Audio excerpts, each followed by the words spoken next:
Gre baseinų šilumos siurbliai 2026 metų asortimentas. Šilumos siurblys iš esmės pagerina maudymosi kokybę. Labai mažomis elektros sąnaudomis žmonės dažniausiai palaiko baseine 28 laipsnių temperatūrą, nesvarbu, kokios lauko oro sąlygos. Prieš renkantis baseino šilumos siurblį reikia įvertinti baseino dydį. Kaip dažnai ir kiek žmonių naudosis baseinu. Svarbu, kur baseinas įrengtas. Atsižvelgti į vėjotumą.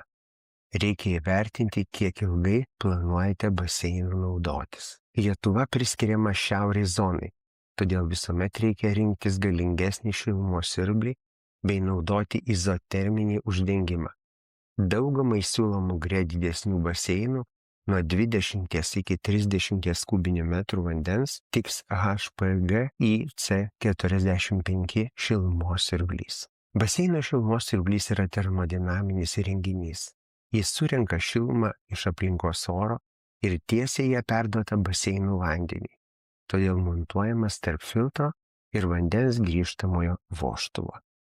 Kaip veikia baseino šilumos siurblys? Garintuvas sugeria šilumos energiją iš aplinkos oro.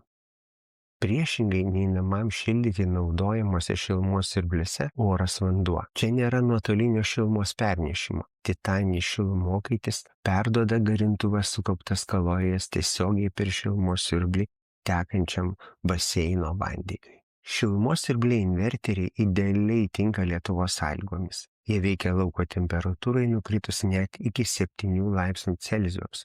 O juk taip dažnai nutinka naktimis net ir gegužę. Šilumos siurblio funkcionalumas valdomas mobiliuoju telefonu per aplikaciją.